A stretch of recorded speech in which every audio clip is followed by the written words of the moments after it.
The Ukrainian counteroffensive has begun, said the Institute for the Study of War on the 8th of June, adding that Ukraine has conducted counteroffensive operations with differential outcomes in at least 3 sectors of the front as part of wider counteroffensive efforts that have been unfolding since Sunday, the 4th of June. Now, in the east of Ukraine, Ukrainian troops have moved onto the offensive in and around Bakhmut.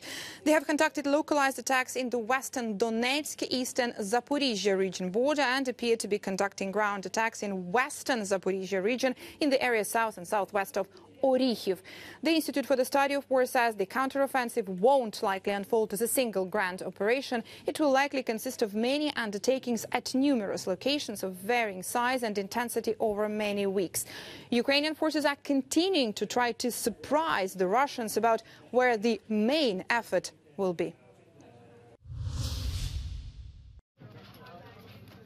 En Ukraine, les opérations de secours se poursuivent après la rupture du barrage hydroélectrique de Kakhovka, survenue mardi matin à l'aube. Le dernier bilan provisoire s'élève à 8 morts.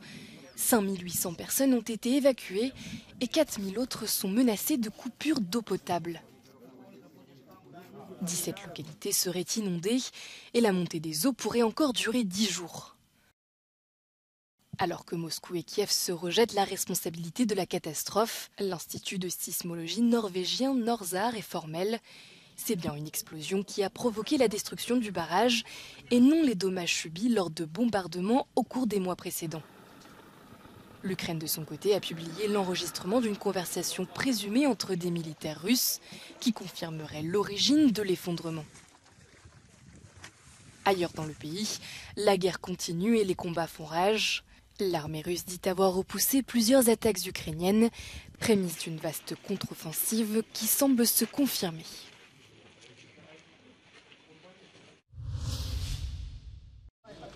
Les nouvelles sont positives concernant l'état de santé des enfants blessés dans l'attaque au couteau d'Annecy. Alors que la ville de Haute-Savoie est toujours sous le choc au lendemain du drame dans lequel 6 personnes ont été poignardées, dont 4 enfants de moins de 3 ans, les petits blessés sont stabilisés. La petite néerlandaise, soignée à Genève, est hors de danger. Quant à l'adulte le plus sérieusement touché, il est réveillé aussi, a déclaré le président français qui s'est rendu à Grenoble à leur chevet. La garde à vue de l'agresseur a été prolongée à la mi-journée. Les motivations de ce réfugié syrien de 32 ans restent obscures. Le parquet n'exclut pas un geste insensé. Père d'un enfant de 3 ans, il avait quitté la Suède où il vivait depuis 10 ans pour la France. Ayant obtenu l'asile en Suède, il avait reçu 4 jours avant l'attaque son refus d'asile en France. Le geste de ce Syrien qui se présente comme chrétien a déclenché une polémique dans la classe politique française. La rue continue de défier le pouvoir en Serbie. Des dizaines de milliers de personnes ont de nouveau manifesté à Belgrade, la capitale, ce vendredi contre la violence et le populisme du président Aleksandar Vučić. La contestation ne faiblit pas depuis les 2 fusillades de masse qui ont secoué le pays début mai. Le chef de l'État a promis des élections anticipées, mais sans donner de date.